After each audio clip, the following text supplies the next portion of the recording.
Okay, the meeting is starting. Good evening. I'm Margaret Anderson Kelleher. I'm the Director of Public Works in Minneapolis. We're glad you joined us tonight for this update on the Bryant Reconstruction Project, Phase 2. I first want to say that there are a lot of things to really love about the Phase 1 project. There are also some things that we have learned along the way, and tonight we're going to be presenting a lot of those learnings in how we move forward on the Phase 2 portion of this project. Our team has worked very hard to listen to the concerns of community, as well as importantly, the concerns of some of the most important public servants in our city, particularly the fire department and EMS professionals. We have a number of things in the Phase 1 project that are not working well for life, health, safety issues. And that is the number one and major reason we have worked as a team, particularly our transportation planning and programming area, as well as transportation engineering and design area, and traffic, to be able to present to you tonight some changes to Phase 2. I also want to acknowledge and say we are sorry that we did not communicate sooner about these issues that have come up. The project on Phase 1 was completed late last year, and throughout this season of particularly snow and ice, we have learned a lot about what we need to do in Phase 2. What you'll see is that every element that was approved in the 30% concept layout design by the City Council is still in the plan. We have stayed true to our street design guide, to our transportation action plan, as well as making sure that we are following our climate action plan. So tonight you're going to hear first from Jenny Hager, who is the Director of Transportation Planning and Programming, TPP. With her tonight for both presentation and questions are Don Elwood, who is the Director of Transportation Engineering and Design, as well as for any additional questions, Alan Klugman, who is the Director of Traffic, Parking, and Mobility Services. I'm also joined tonight on the presentation line by Brian Dodds, Deputy Director and City Engineer for the City of Minneapolis. So I want to thank you for joining us again. The meeting is being recorded, and it will be posted to the project page after the recording processes. So I'm going to turn it over to Jenny at this point. Thanks for being here. Thank you, Margaret, and thank you everyone who is online with us this evening. Ted, can you bring up the first slide, please? Great. So we're here to talk about our design modifications for Phase 2 of Bryant Avenue South. Next slide, please.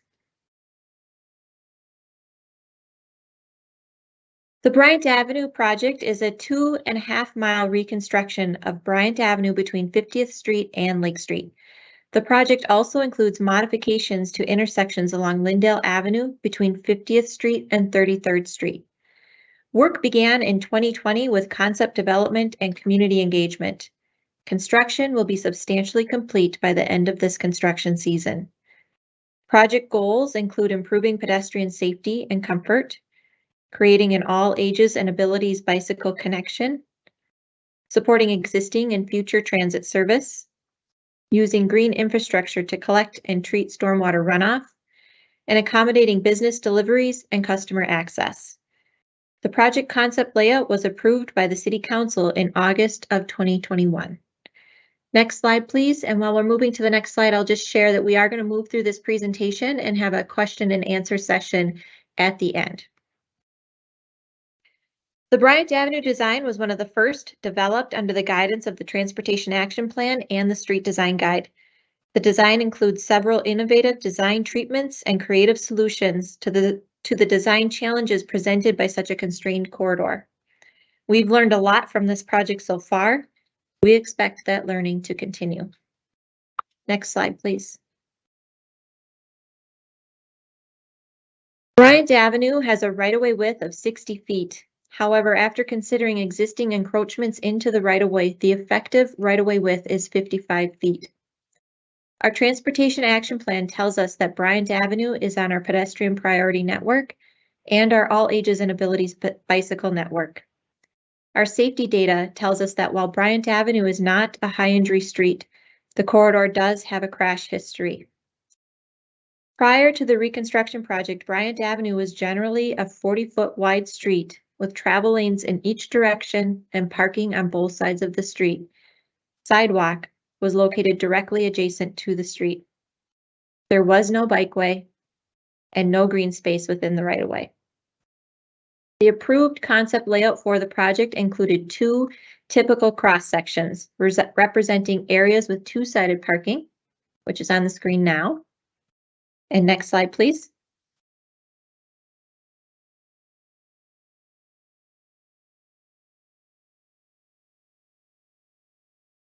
And areas with 1-sided parking. In both typicals, the concept layout includes dedicated space for pedestrians and bicyclists, a protected curb-separated bikeway, a narrow, a narrow street section with 8-foot parking lanes and a 10 or 12-foot drive lane, and green boulevards to support street trees and green stormwater infrastructure. Next slide, please.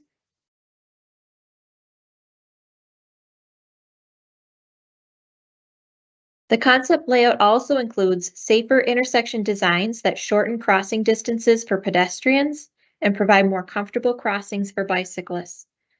It also includes chicanes, which contribute to safer vehicle speeds and provide additional green space. Next slide, please.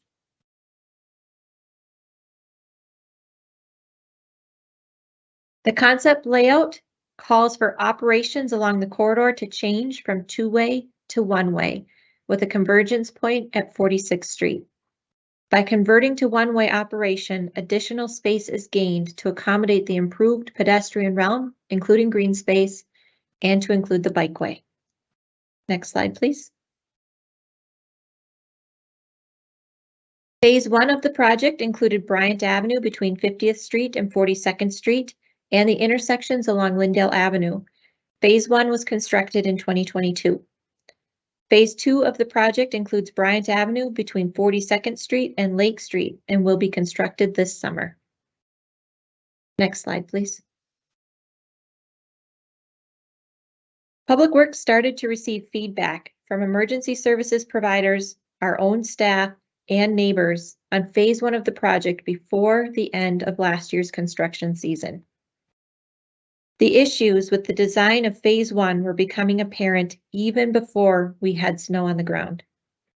The historic snow amounts this winter further exacerbated these issues. Next slide, please. Providing for emergency vehicle access is about life safety and is a fundamental requirement of our streets. Our fire department experienced times where they could just barely drive along the street. Had they been responding to an emergency, their response time would have been negatively impacted. Next slide, please. They also experienced at least one time where they could not get down the street. The truck in this picture is backing down the street because it could not get through. Next slide, please. Public Works staff had a difficult time as well, reverting to pickup trucks with plow blades instead of our larger plow trucks. We are often asked why Public Works doesn't simply plow to the curb. Streets are plowed edge to edge. However, to really move snow up, over, and behind the curb requires more speed than a plow can safely gather on city streets. As winter progresses and multiple snowfalls occur, snowbanks or berms form along the curb lines. Over time, the snow berms narrow the street. Next slide, please. In this photo, parking is allowed on both sides of the street.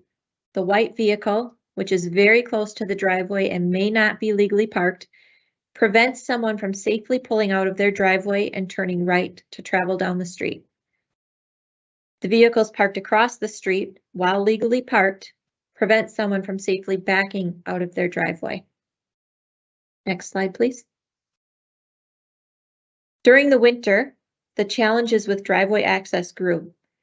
The vehicle parked on the street is legally parked. Even without snow, the maneuver for this homeowner is challenging.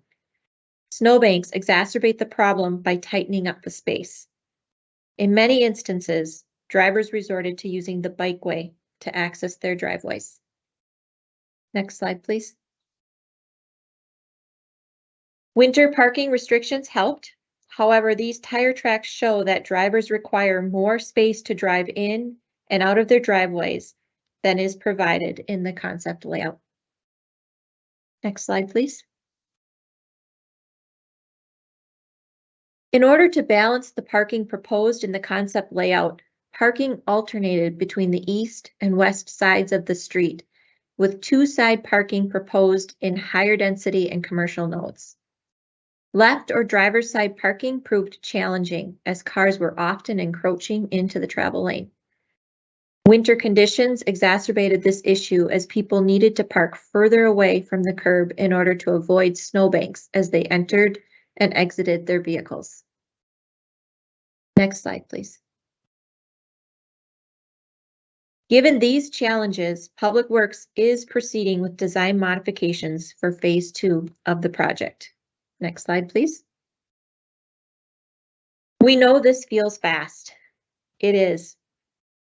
We've been receiving feedback since last fall. In January, we identified the need for design revisions. In February and March, we mobilized our team to begin looking at options for design revisions and determining what would be feasible. We were coordinating with emergency services providers, design experts, and our contractor. In late March, decisions were made on the revised design and work began to update the design plans. This was late March. We began communicating about these changes as soon as possible. We could have done a better job with our communications. Next slide, please. The revised design aligns with city policy, including the Transportation Action Plan, Complete Streets Policy, Vision Zero, and design guidance contained in the Street Design Guide. The revised design retains as much of the original design as possible and is consistent with the council-adopted concept layout. It does not substantially change what is included in the project. It maintains pedestrian and bicycle modal priority in the corridor. It maintains traffic calming and safety design features while improving access for emergency vehicles. It can't be overstated that the design of our streets must provide access for emergency services. That is a life safety factor and one that we are balancing against the life safety aspect of our Vision Zero goal and designing our streets to improve safety, especially for our most vulnerable users. Next slide, please.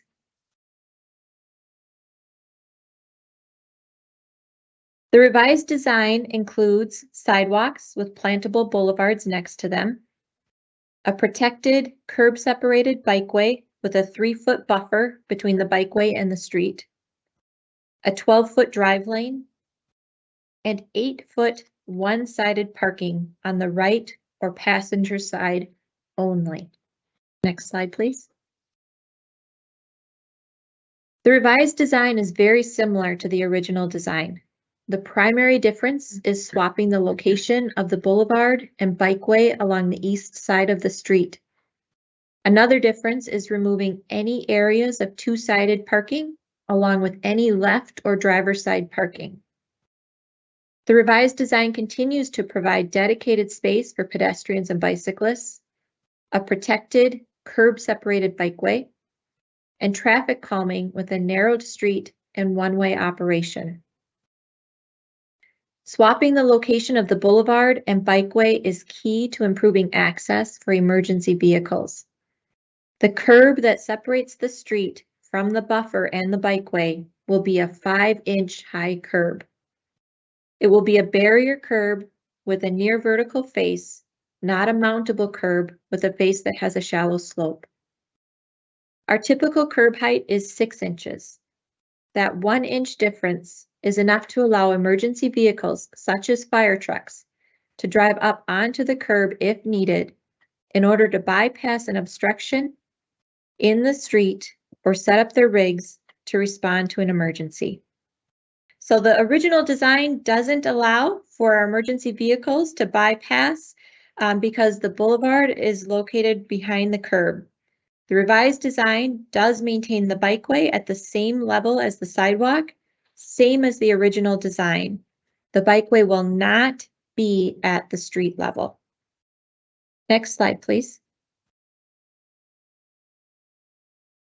We have gotten questions about snow plowing, especially with the recent historic snow amounts we experienced this winter.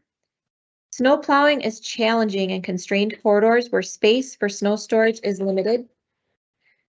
With the revised design, our crews will plow the street toward the west curb and the boulevard space along the west side of the street. If you could advance once, Ted.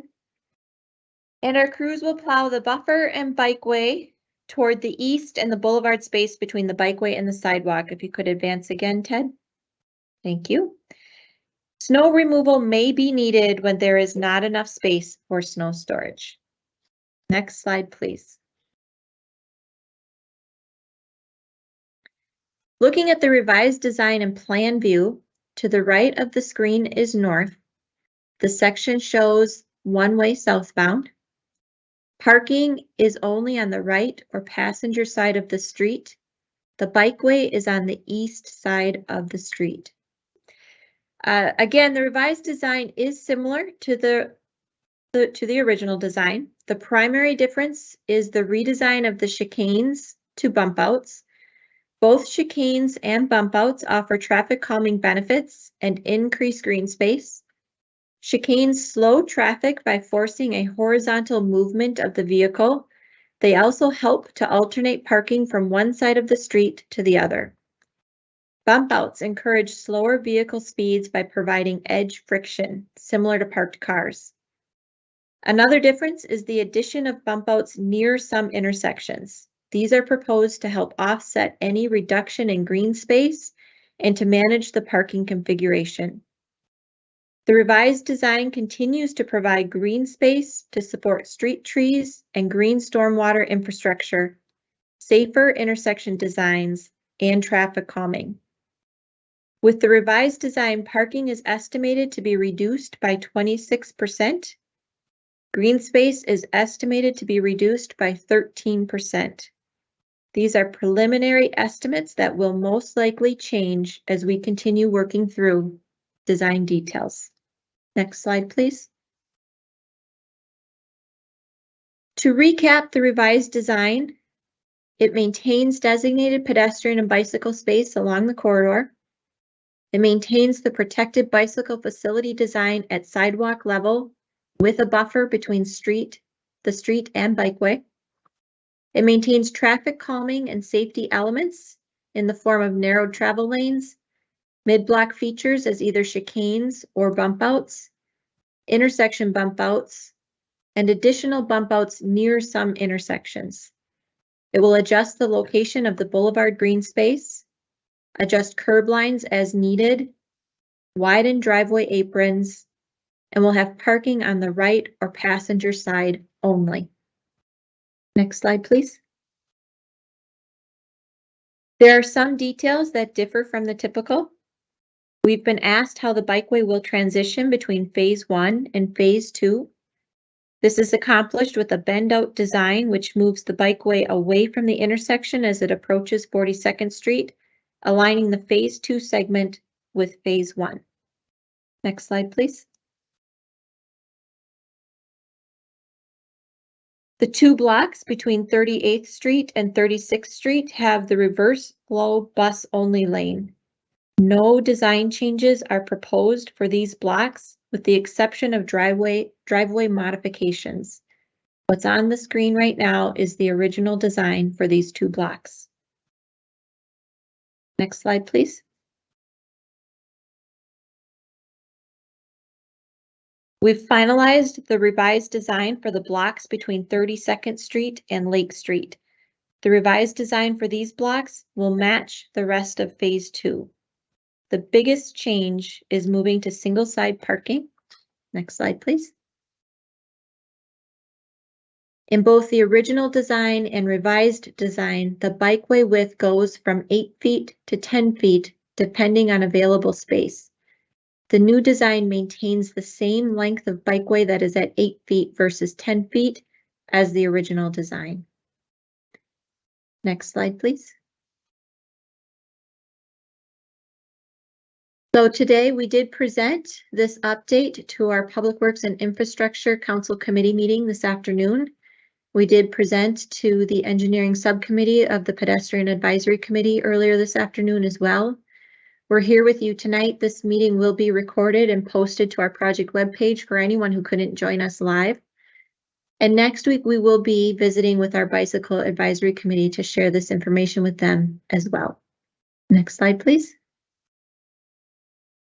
We also know there are questions about Phase 1. We are continuing to evaluate options to improve the issues observed in Phase 1. For example, we plan to modify driveways. Parking in Phase 1 has been restored to one side. We are pulling parking back from the chicanes in order to ensure emergency vehicle access.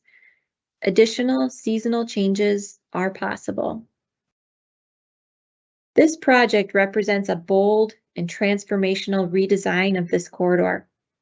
In partnership with community, we put forward new and innovative design solutions to this tightly constrained corridor. Minneapolis is on the leading edge when it comes to urban street design, certainly in this state, and we are well aligned with our peers across the country. That is what is needed if we are going to reach for the vision and goals of the Transportation Action Plan.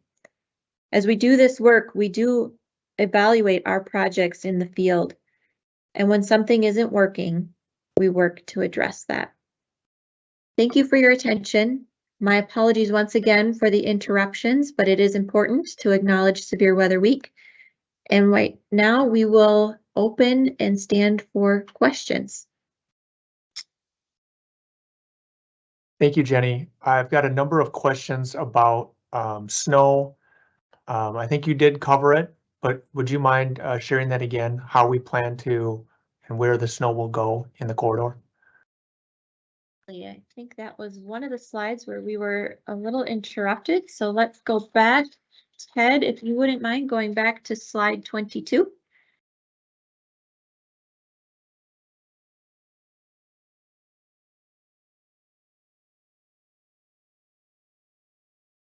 Okay.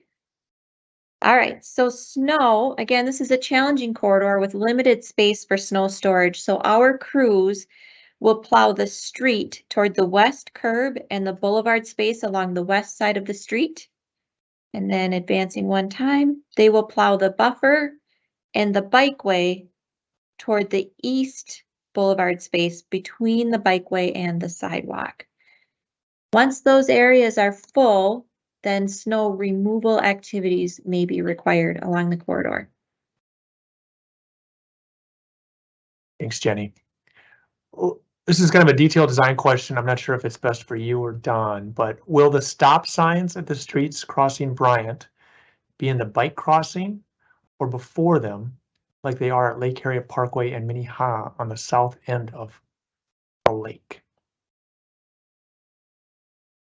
Would be helpful to advance one slide, Ted, to slide 23, where we can see a typical plan view.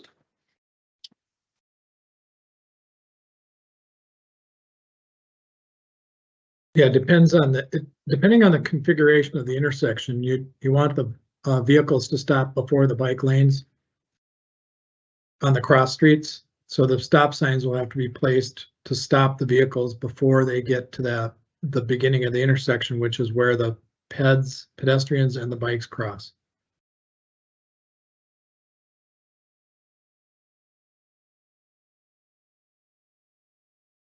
Thanks, Don. We've got several questions about the curb between the bikeway and the vehicle through lane. Jenny, I believe you were clear, it's not a mountable curb like was stated last week, but it's a 5-inch vertical curb. And so there's some questions around enforcement, keeping vehicles off the bikeway, and also just a public awareness campaign. How does Public Works plan to keep vehicles from using the bikeway? Sure. Ted, if you wouldn't mind going to slide 20.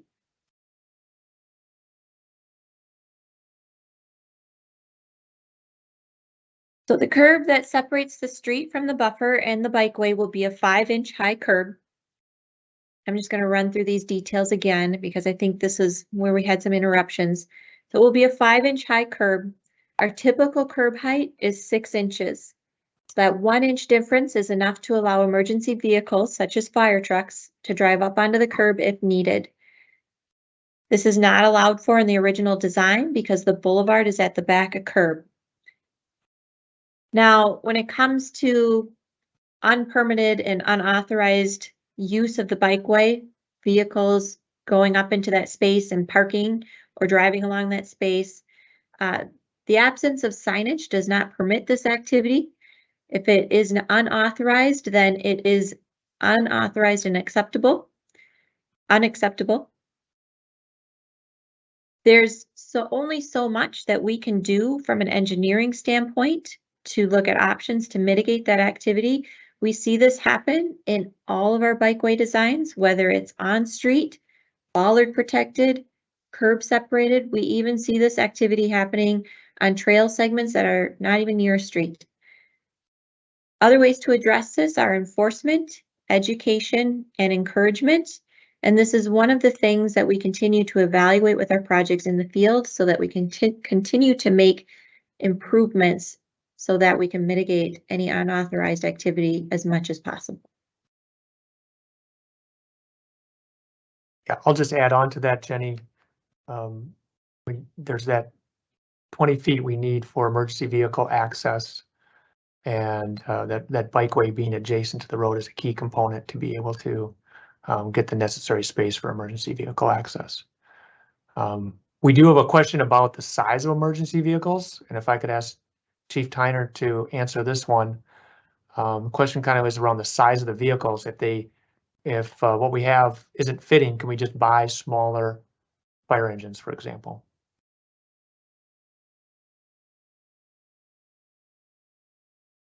Brian, I'm not sure if Chief Tyner is on. He was going to try and join us this evening, but I do know he had another meeting as well. But perhaps I can start to address this, and Chief, if you're on, you can jump in. But we have talked to the staff at the fire department, and they do work to look for smaller vehicles where they can. They work with the manufacturers of the vehicles to try and describe the challenges of the urban environment. And the way that we have modified this design, where we're using that buffer space to accommodate their needs without widening the road, is a way that we can address that size of the vehicle, their need for access, without changing the design and not meeting the project goals.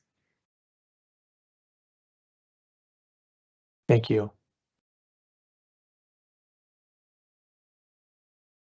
Looking at the changes for phase 2, can you add some additional commentary on how we continue to prioritize peds and bikes? Because it appears many of these changes are emphasizing traffic, parking, and driveways. And I think we partially answered it with the emergency vehicle access and the give and pull between emergency vehicle access and traffic safety. But if you could comment on that again. Sure, Ted, it might be helpful to go to slide 21.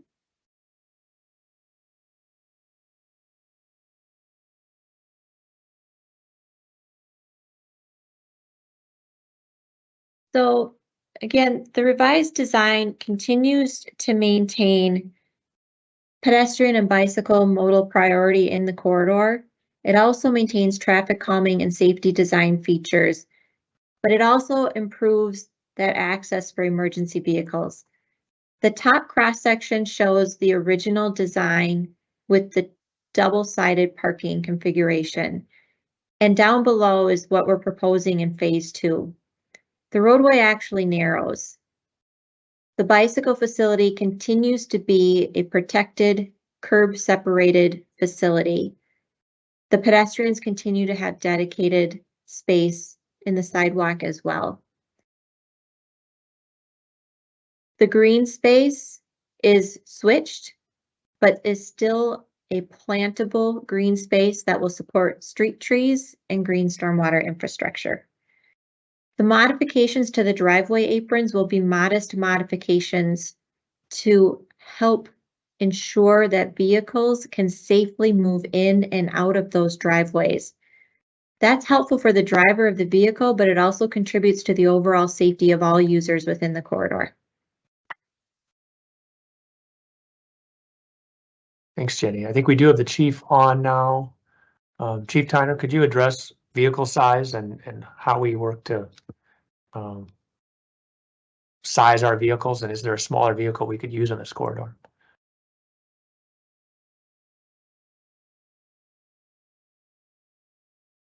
And he's dropped off, so we'll ask that again once he's back. Okay, moving on. We have a detailed question about bump outs. There's a suggestion, can we narrow the street to 10 feet curb to curb instead of the 12-foot plus curb reaction so that the bump outs are more effective?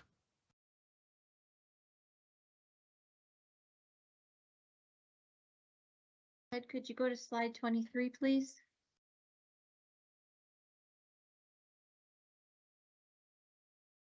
Brian, could you say those dimensions in the question again, please? Yeah, can the street be narrowed to 10-foot curb to curb at the bump out instead of 12-foot plus curb reaction? So that is a design detail that we are still working on. The intersection designs are still being worked on, but I will note that larger vehicles such as our fire trucks not only need to be able to travel down the street, but they need to be able to turn and maneuver within the intersections as well.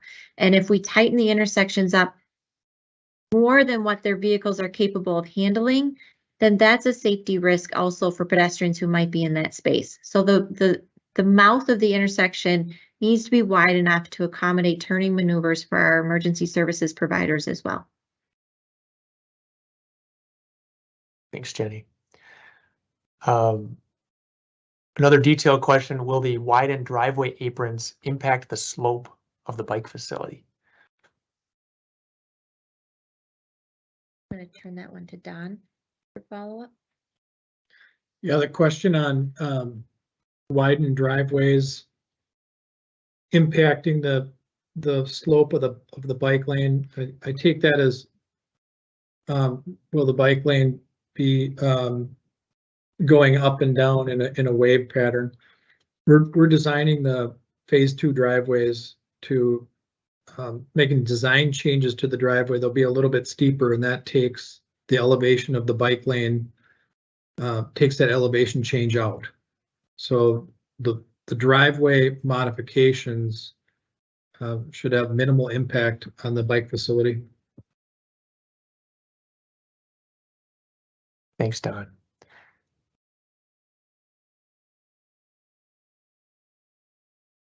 There's a question about research on the traffic calming effectiveness of chicanes versus bump outs versus parked cars. Do we have any thoughts about the effectiveness of those elements? I do not have my hands on the research that's referenced, but as we've discussed, both chicanes and bump outs do offer traffic calming benefits. They are not the same, and we're not trying to position them as the same. Chicanes do force more of a horizontal movement by the driver, and they also help to move parking from one side of the street to the other. Bump outs provide more of an edge friction. Bump outs are always there. Parked cars may or may not be there. So that's the primary difference between those two treatments. We have bump outs throughout the city. Chicanes were first proposed on the Grand Avenue project and now on the Bryant Avenue project, and that's something we're continuing to evaluate how it's working for us here in Minneapolis. Thank you. Question on the bump outs. If do they need to be there, or could we replace them with parking? Thank you for the question. The bump outs do more than provide traffic calming. They also provide green space in the corridor. And we are trying to maintain green space in the corridor to support street trees and to contribute to our green stormwater infrastructure along the corridor and treat stormwater before it enters into our system. Thanks. Regarding phase one, does this mean that phase one will be torn up and rebuilt like phase two? Good question. No. We will be looking to make modifications to phase one. We're working very, very closely with our partners in the fire department to evaluate ways to adapt and adjust what was built in phase one to improve the situation for our emergency services providers and for our residents who are unable to access their driveways in a safe manner. There's some confusion about the chicanes and how they were used in phase one to alternate parking. Can you re-explain how the chicanes were used and where the parking was and where it will be? A good slide to show that.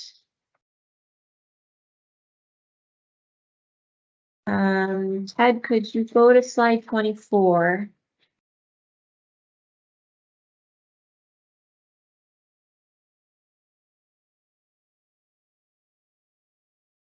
So the top graphic is the original design and plan view, and I wish it would show the whole block for you. The graphic we had earlier on didn't show a segment that would demonstrate how the parking moves from one side to the other because it was double-sided parking. On this graphic, though, you can see we've got the 12-foot through lane with the 8-foot parking that is left or driver's side parking going southbound. And then the chicane is encountered and the vehicle moves from right to left. And when you come out on the other side of the chicane, the parking has changed and is now over on the right or passenger side, and the drive lane is against the east curb line. I hope that answers that question. I think so. We have a question here. What we presented to the Pedestrian Advisory Committee this afternoon. Did they have any feedback for us? Thank you for the question. Yes, the Pedestrian Advisory Committee did have some feedback. We talked a little bit about process. We went through this whole presentation with them. They shared some thoughts on how to help mitigate and ensure proper use of the buffer space and the bikeway along the street. Thank you. Detailed design question on the raised crossings. Will they be as noticeable as the new one on Minnehaha Creek at 50th, or more subtle like the mid-block crosswalk on the 300 block of Hennepin?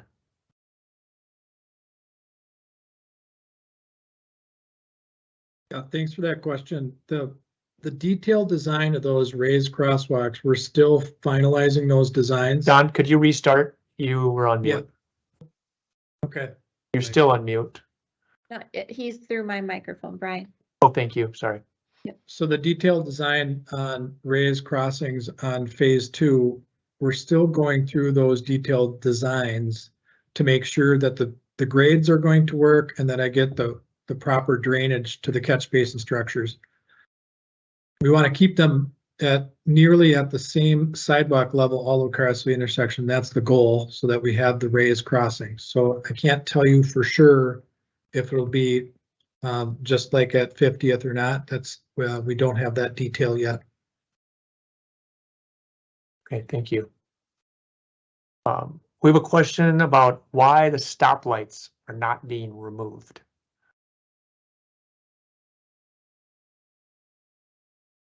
Okay, there we go. Thank you, Ted.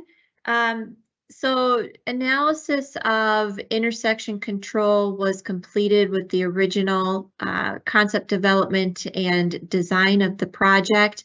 The design changes that are proposed do not affect those intersection control evaluations, and the intersection control will stay as originally proposed.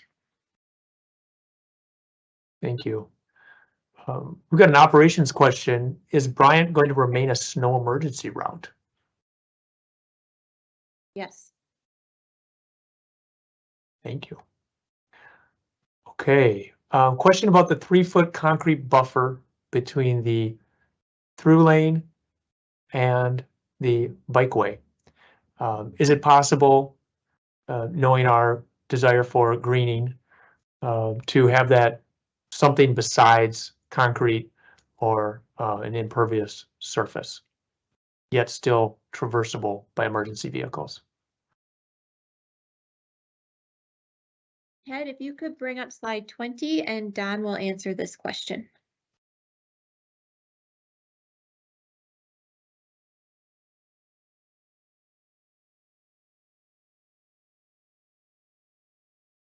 So slide 20 up. So the concrete space between the bike lane and the roadway, I need that to be hard surface. The part of it, it's not just where the vehicle tires of the emergency vehicles are going to go, but when the emergency vehicles set up, oftentimes they have to put out the outriggers on the trucks to keep the trucks stable, especially if they're doing a ladder rescue operation. I need to make sure that we have a strong enough surface there, so if that area is used by emergency vehicles, I can provide a solid platform.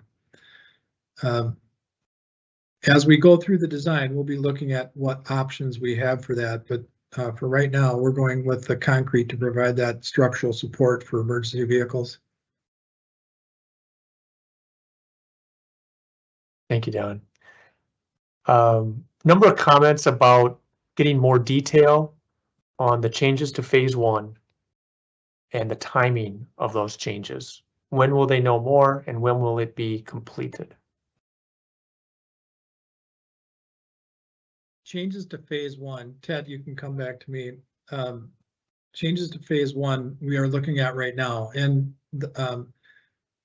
it might be, we're not going to take everything out, but what modifications can we make that allow the driveway accesses to work better and also at the same time provide that emergency vehicle access?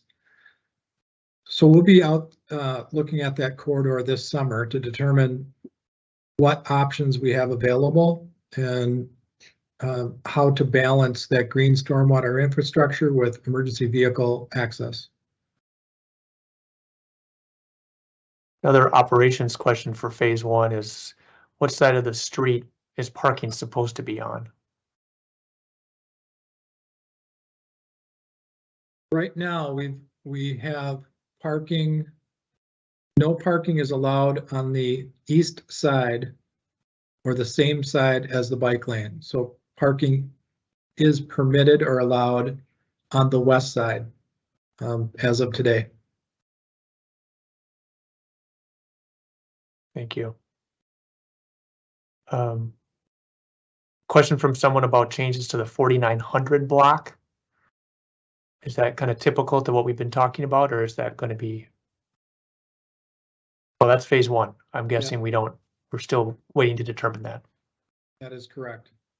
Okay, thank you.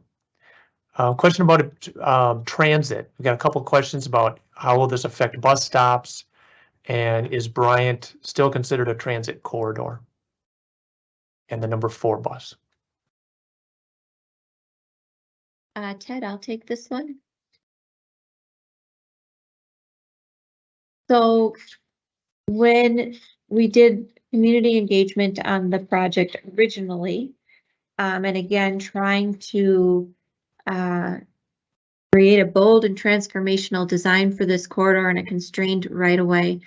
The decision was made to move some of the transit activities over to Lindale Avenue, which is why we also made improvements to intersections on Lindale Avenue for pedestrian safety. Buses remain in a reverse flow bus only lane on Bryant between 38th and 36th Street. That has not changed from the original design. Thanks, Jenny. Just going back to the parking question, I might ask Alan to clarify parking on phase 1. Yes, good evening. Alan Klugman here from the Traffic and Parking Services Division. There may have been some confusion on the question about parking on phase 1, which is currently built. We will only allow parking on one side or the other. On some of the sections, it is on the east curb. On some of the sections, it is on the west curb. For this summer, we will restore the parking to whichever curb has it. And then in the areas where there's two-sided parking, maybe a bit closer to the commercial nodes, we'll keep parking only on one side to retain the width that we need for fire access. Thank you, Alan. Another question for you, Alan. 47th and Bryant, it's the bottom of a hill. There's a suggestion that that should have a stop sign. Yes, so that's something we can look at, but in terms of the stop signs on the crossing streets or in Bryant itself, that was part of the initial analysis, and we did not change the stop sign configurations from what had historically been there. Thank you. Question for Jenny. What precedents does this revision set for future projects on streets like this? Will we be using chicanes in the future? Will bike lanes always be close to the driving lane to accommodate emergency vehicles? Thank you for the question. I do suspect that we will be using chicanes in the future. I think we've learned a lot from this project and from the Grand Avenue project, and I do think that they're effective traffic calming design features. Will the bikeway always be adjacent to the curb with a buffer? It's really a decision that gets made within the context of each individual project. Where we have constrained corridors, we're looking for these innovative and creative design solutions so that we can continue with our bold and transformational designs in search of and to advance our vision with our transportation action plan and the goals contained in the plan.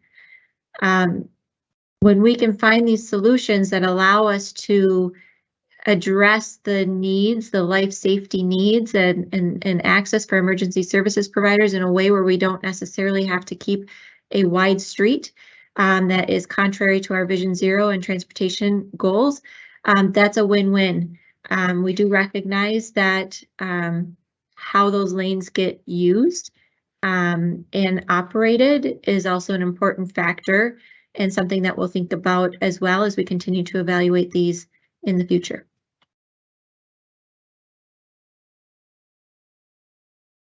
Thanks, Jenny.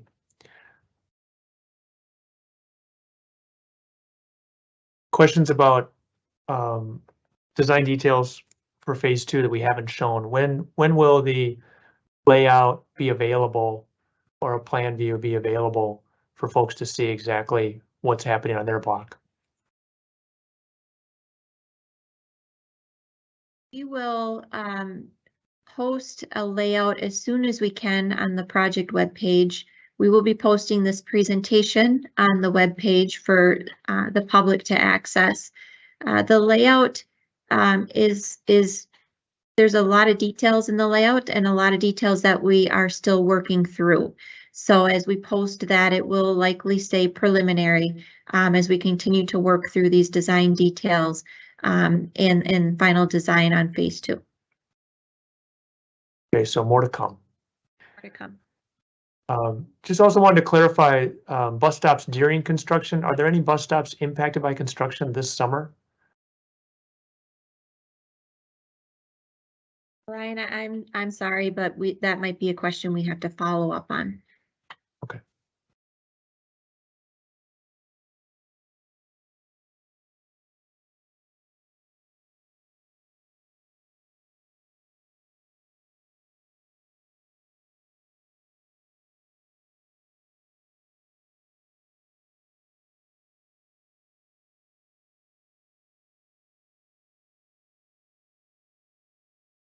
There's a follow-up on our stop sign questions in the bike lane.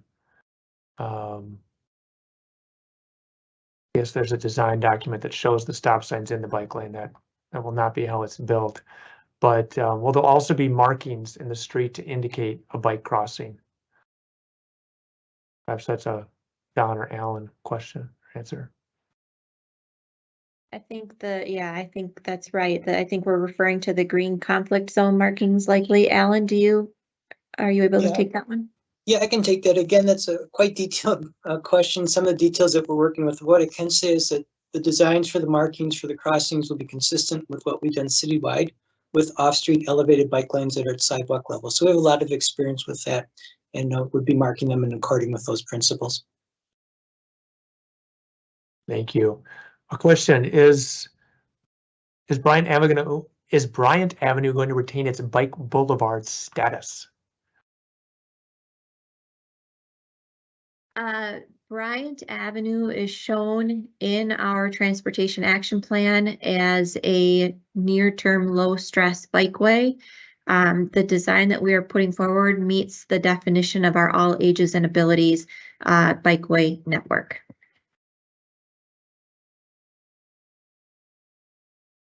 Okay.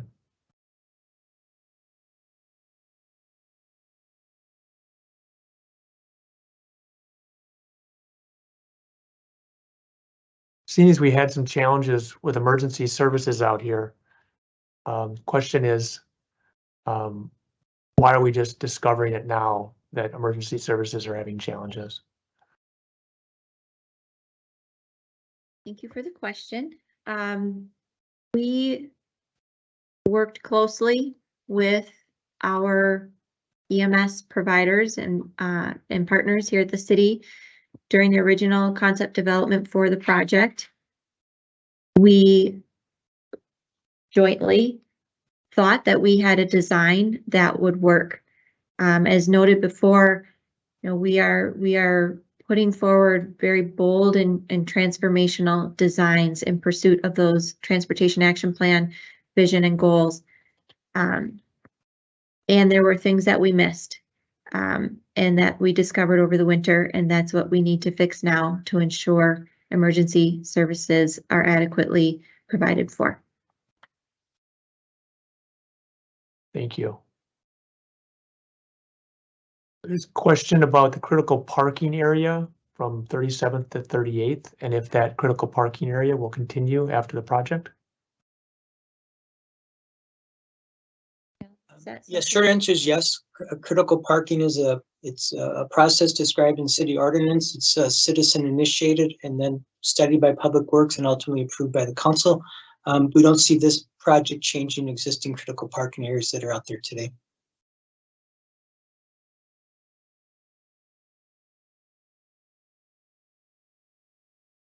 There's a question about chicanes and a basket weave of leaving the chicanes on every other block. I'm not sure if we've got fire on yet, but curious why that can't work and keep those chicanes every other block to maintain access.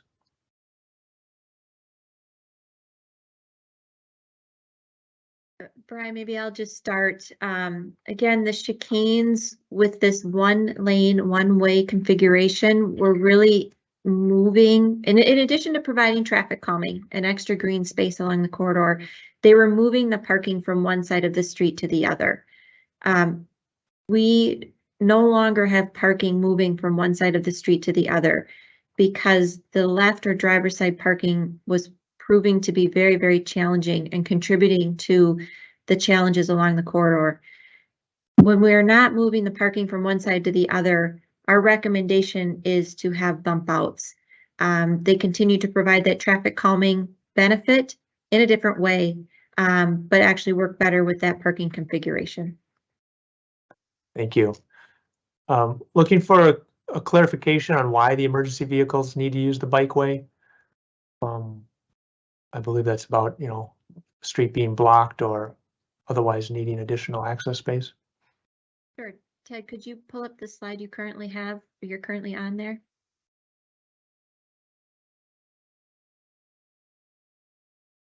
So again, one of our traffic calming features in this design is a narrowed street section, a 12-foot through lane and an 8-foot parking lane. Fire access needs 20 feet clear space. So that's the space for the vehicle to make it safely down the street, but it's also the space needed if they need to put their outriggers out and respond to an emergency. So that is why we have the narrowed cross section with the buffer space and then the bikeway. Emergency services can then move up into that space only if needed. If there's, you know, cars that are queued up at an intersection or someone is broken down and they need to respond to an emergency, they're able to move up into that space and get to that emergency and respond without delay. Thank you. Question is about construction timing, when it will start and when it will end. Go to Don. Yeah, the construction, phase 2 construction started on April 10th. So we are in phase 2 construction. We plan to be substantially complete in 2023. So this year. For detailed construction related questions, we do offer a weekly stakeholder meeting that is open to the public. You can come in and ask questions about the individual stages or individual phases, what blocks are open, what blocks might be closed. That's a great way to get specific project updates. But the project is scheduled to be substantially complete in this season. Thank you, Don. Don, a detailed question about 43rd and school buses turning on and off of Bryant. Wondering if we've accommodated that in the design. Yeah, I'll take a closer look at that, but that is, I know right now the way we're functioning, we're accommodating how to get the buses to and from the school for pickup. And then as we look at the detailed design of that intersection, we'll make sure that that'll work. Are there another construction question? Are dust and is there dust control on the project? And then what are the hours of construction? Are they going to be working long hours or over the weekends or late at night? The construction hours, we do have dust control on the project. That's a good question to bring up at the weekly stakeholder meeting. And then also the hours of construction right now are, we keep those to within the noise ordinance of 7 a.m. to 7 p.m. I believe is the current schedule. Depending on the work, some work might go longer or later, but we'll keep the public informed when we need to do that. But right now we're Monday through Friday construction, I believe. Thank you. There's a question about the 26% reduction in parking with phase 2. Does that include phase 1 or is that just phase 2? Take that one, Ted.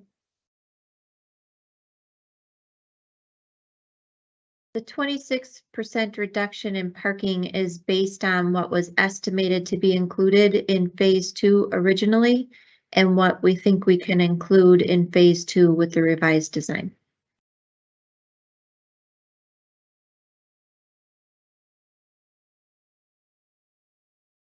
With this being such a tight corridor, why was this corridor chosen over other corridors? Sorry, chosen for what? Chosen for this project. Why are we doing this project here in this corridor? Well, Bryant Avenue was in need of reconstruction based on its pavement condition. And when we do have a reconstruction, we take a look at our plans and policies to guide us on how to develop that project. As noted at the beginning of the presentation, Bryant Avenue used to have two lanes of traffic, one in each direction, with parking on either side of 40-foot wide street, sidewalks at the back of curb, no bikeway and no green space. As we look at our transportation action plan, our Vision Zero goals, and what the community really wanted for this project, we needed to redesign it. And that's where we came up with traffic calming. We came up with an improved pedestrian realm. We came up with adding the bikeway per our transportation action plan, and changing the operations of the street to help make that happen in such a constrained corridor. Thank you. Question on parking, probably for Alan. There's a high parking demand in this area, and number of multi-unit properties don't have access off-street. Are there other strategies we're going to be using in this corridor, or other things we can do to help with parking? Yep, that's something we do with all of our projects, Brian. We always talk about overlaying an operational plan on top of the fiscal design. And part of that planning was started with data collection in the early stages of this project, where we have very good data on what the parking demands are and parking usages along the corridors and on the side streets. So we do understand that as we reduce some of the parking count along Bryant, there'll probably be some migration to the side streets. It's something that we monitor with all projects just to understand how the parking's working in the neighborhoods. And we continue to work with neighborhoods after projects if there's anything that needs to be addressed by that. But we do know that parking, we do feel there's parking availability. It just might be a little different than what people have today.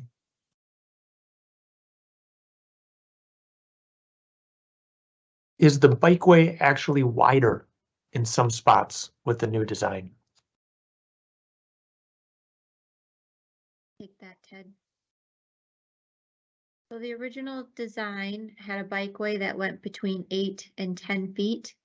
And in the phase 2 redesign, we're generally maintaining a 10-foot bikeway section, except as we get into those last 2 blocks between 32nd and Lake Street, where we have pinch points, the bikeway might pinch down to 8 feet. It's very consistent with how the original design was proposed as well.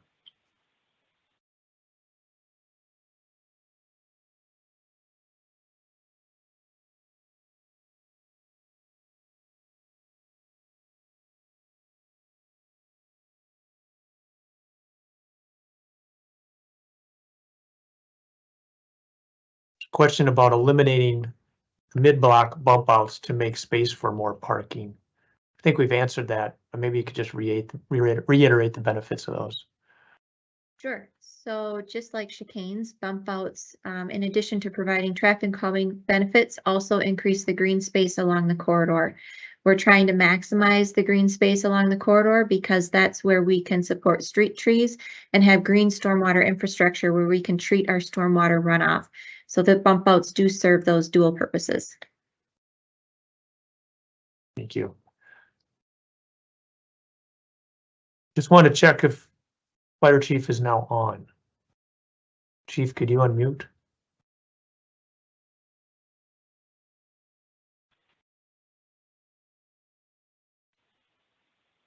Can you hear me now?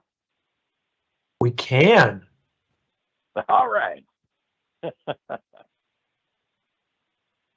Chief, could you comment on some of the emergency vehicle access needs out there, and then also specifically on vehicle size and how you operate your vehicles in our dense urban environment? And before Chief, Sure. before you start, since I'm on screen, maybe Ted, you could pull up maybe slide 10 would be helpful, unless you can get Chief on camera.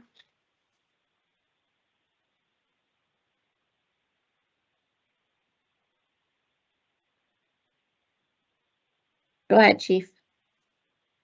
Okay, so vehicle sizes. First of all, fire engines are about 9 to 9.5 feet wide, mirror to mirror, and fire trucks can be as much as close to 10.5 feet wide, mirror to mirror. They are built on standard chassis, so even if we were to go to smaller trucks, ambulances are actually built on the same size chassis. So it's not just fire trucks that need that much room to get down a road. The fire code does recognize that and requires a space of 20 feet for emergency vehicles to get through. And that's for a couple of reasons. One, so that we can move through, and there's actually enough space that if one is parked, another one can get around it in order to get in position. When we position rigs for a fire or emergency incident, they can't just be anywhere. They have to be positioned in a very specific way in order for everything, all our operations to be able to go right.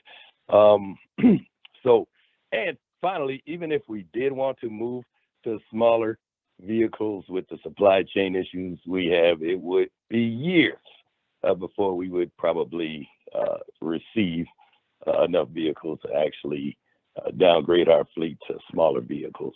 Finally, we do have a lot of standards that we meet in terms of pump size and equipment that we handle that actually necessitates us to have the vehicles that we have. So I don't know if I answered all of that.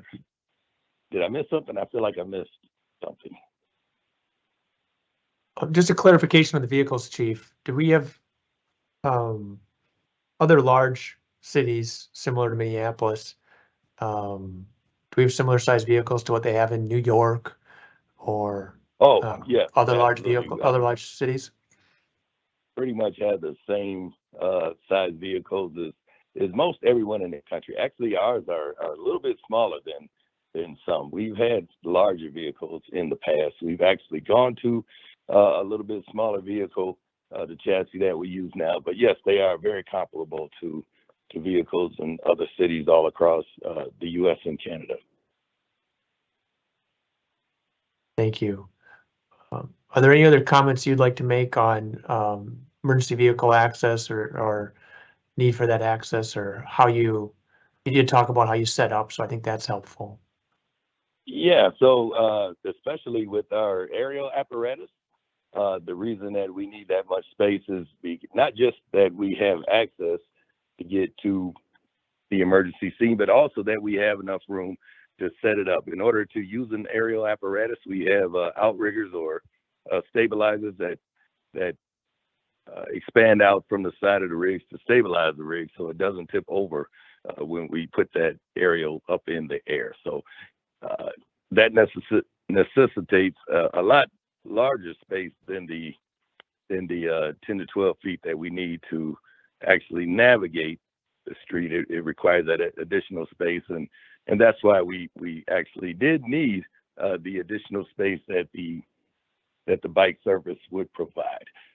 We don't intend to use that bike service unless it's absolutely necessary, but I personally feel it's a good compromise in that we were able to maintain all of the components of phase one by kind of just shuffling things around a bit so that we have enough navigable space, and also the community has the green space, the sidewalk space, and the bike space that it desired. Chief, when you say aerial apparatus, is that a ladder truck, or is that a pumper truck, or what does that do? That's a ladder truck. Okay. It's an aerial ladder truck. Gotcha. And I believe you sometimes you'll deploy those when you don't necessarily need it as a ladder to help people out of buildings, but just to help fight the fires from a higher vantage point. They have two functions. Well, they have more than two functions, but their two primary functions are to use the ladder for rescue, but then we have a waterway that goes up that ladder that we can use it to, for bigger fires to put water on the fire from an elevated position. Thank you. All right. Thank you for joining, Chief. Appreciate it. Thank you. Jenny, question about phase one, and will there be an opportunity to see those changes, or when will those be shared with the group?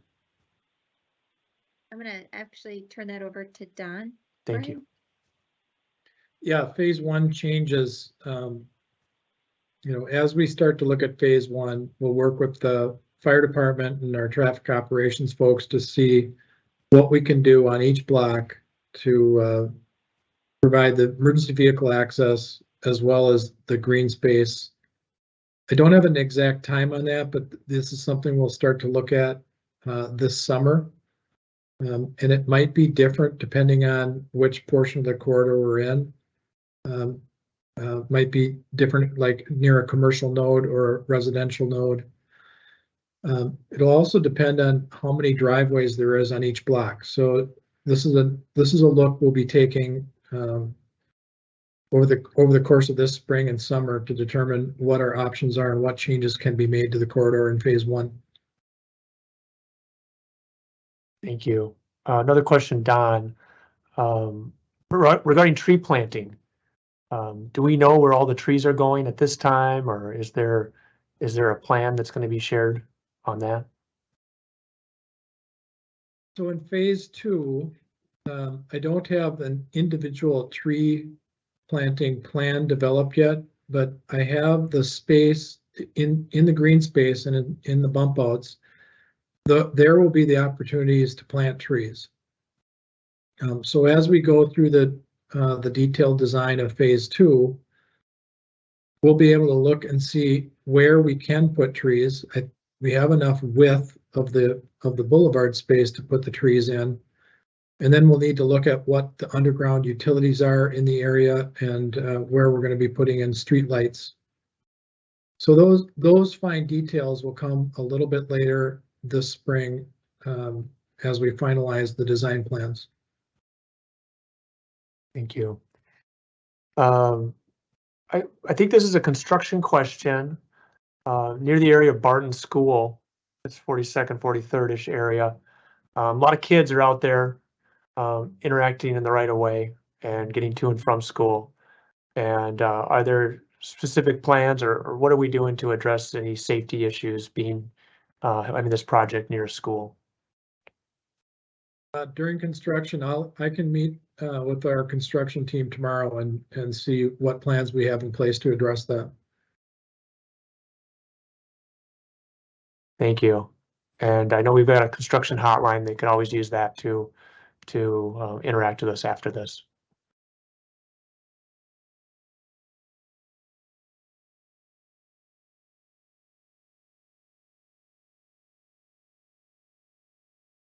Another question about driveway aprons. Some confusion on what it means to modify the driveway aprons. That's probably for phase 2, as well as maybe any retrofits on phase 1. And how do those improve safety, or how they will let people access their home more easily? Modification to drive aprons. So to be clear, that drive apron would be the area between the roadway and the sidewalk. And we're going to look at the width as well as the angle of those drive aprons. And so we want to try to make sure that a vehicle can make the turning maneuver, whether it's coming out forward out or backing out. So we'll make those modifications to the driveway. Typically that's going to make them a little bit wider so that the inbound and outbound maneuver of a vehicle can be accomplished without going up and over the curb, and also accommodate for future snow storage as well.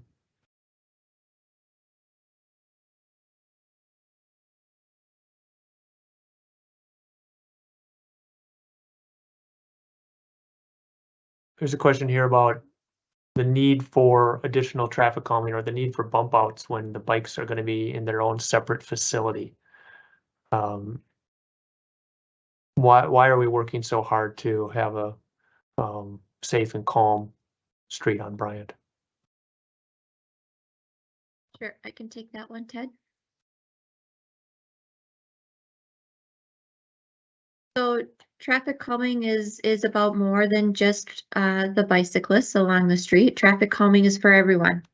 Traffic calming helps us to prevent crashes by slowing vehicles down. And it also helps to improve the livability of the street itself for those who have homes right along the corridor. So we want to slow those vehicles. We want to ensure that our most vulnerable users have dedicated space on the street. And we want to make sure that those users are very, very visible to those who might be driving motor vehicles. And we want those who are driving motor vehicles to be able to see other drivers along the corridor as well. And this is all in an effort to, again, reach toward our Vision Zero goal and improve the livability of the corridor itself. Thanks, Jenny. Question about the Grand Avenue design in comparison to Bryant. How are they working differently, and how are those chicanes working? Sure. Ted, we actually have a slide at the very end prepared to compare Grand and Bryant. If you want to go down, it's probably like slide 33 or 34. Grand Avenue in general is a wider street. Grand Avenue is a two-way street. It mostly has parking on one side, not both sides, although it does have a few areas where there's some parking on both sides of the street. So there's just more space to work with here than we have on Bryant Avenue. The chicanes seem to be working on Grand Avenue. I did go out with fire staff this winter in January, and we looked at both Grand and we looked at both Grand and Bryant, as well as other recent projects across the city. Grand felt very, very different than Bryant, and it comes down to the added width that is available on that street.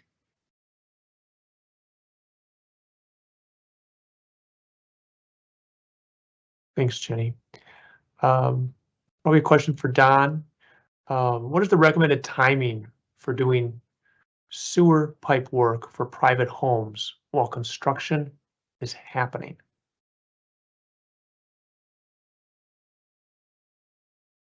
Thanks for that question.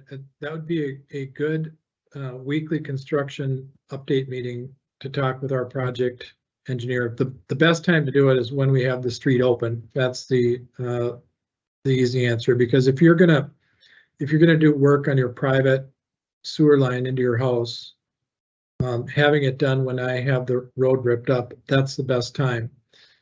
If you're considering having that work done, reach out to my project manager so we can help coordinate that work.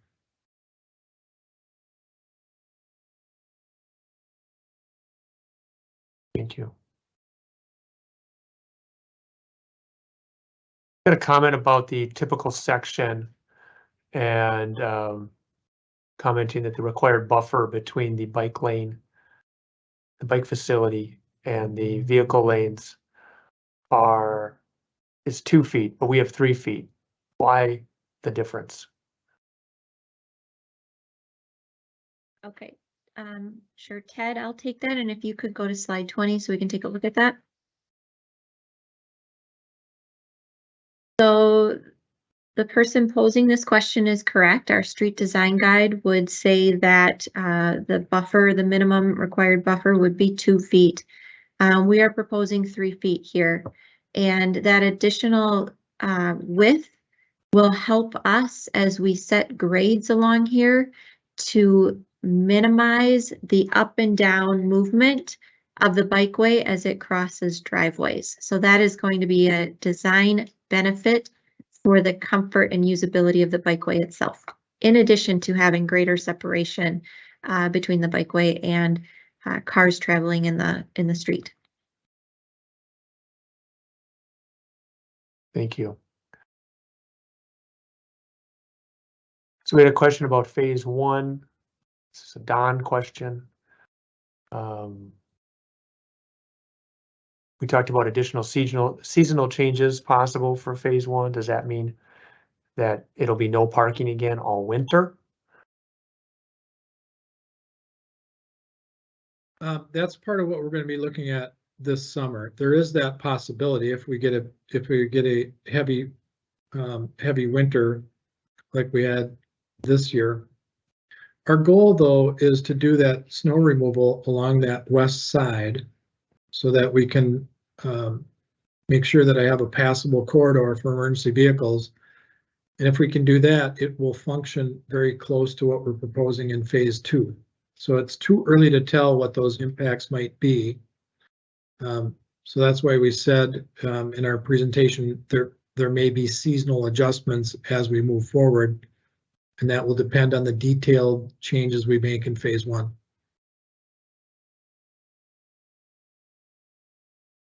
Thank you. if there are changes to phase one or additional costs to this project, where do those costs come from? Who pays for them? That's a good question about capital programming. So there'll be no additional cost on the assessments to the property owners along the corridor. So as we do capital projects, some costs go up and some costs will go down. So specifically on this project, there may be some cost increases in some areas and decreases in others.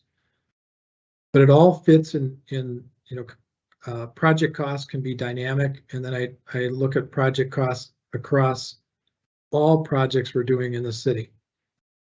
So to the individual property owner, those assessment costs, those are fixed, those won't change. They won't go up, they won't go down. Thank you. Is there a consideration for a different treatment for that 3-foot wide buffer? Perhaps to kind of soften the streetscape or have a bigger visual separation, create a bigger visual separation or barrier between the two facilities? Perhaps bricks? Is this in phase 2? Correct. Yeah, I'll look at what different treatment options are available, but the key piece is I need a hard surface that's structurally stable. And so as we go through that final design, we'll take a look at that, but right now we have concrete in there. Thank you. Another question for you, Don. If the design is ongoing and we still have a number of detailed designs to finish up, how can we really be in construction right now? Thanks for that question. When I look at the phase 2 construction, the parts of the construction I can break out into what I would call removing the existing and then working on the underground pieces. So the steps of roadway construction, you start by taking out that existing surface, and then you start doing all your underground work, whether that be your private utilities like electrical and gas. You do your public utilities, your sewer line, your sanitary sewer, your storm sewer, and your water line information.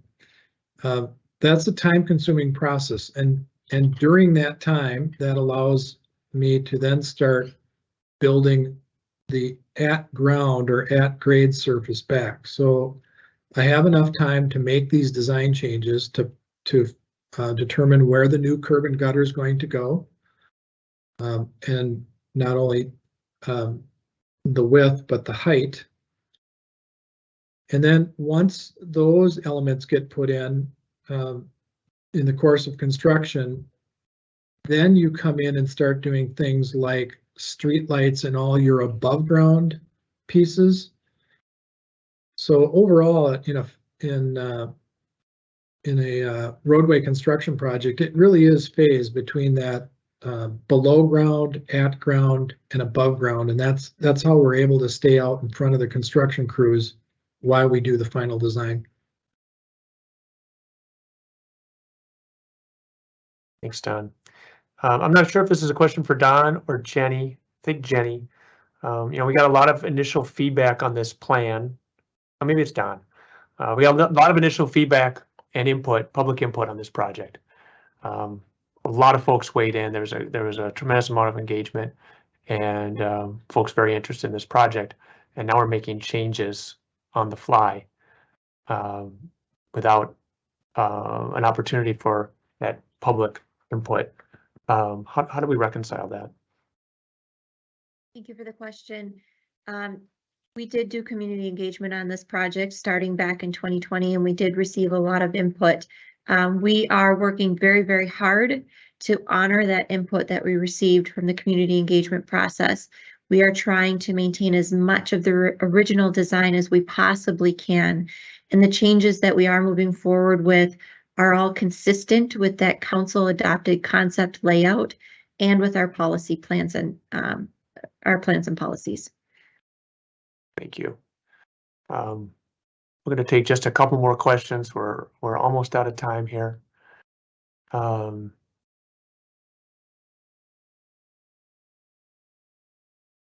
Is there going to be a future project added between Lake Street and Franklin? Another really good question. Thank you for that. We in TPP, Transportation Planning and Programming, we are looking at that segment, maybe not for reconstruction. I don't think it's ripe for reconstruction, but we recognize the importance of the bikeway connection going north. So I don't have any details to share on that right now, but just to know that that's on our radar. Thank you.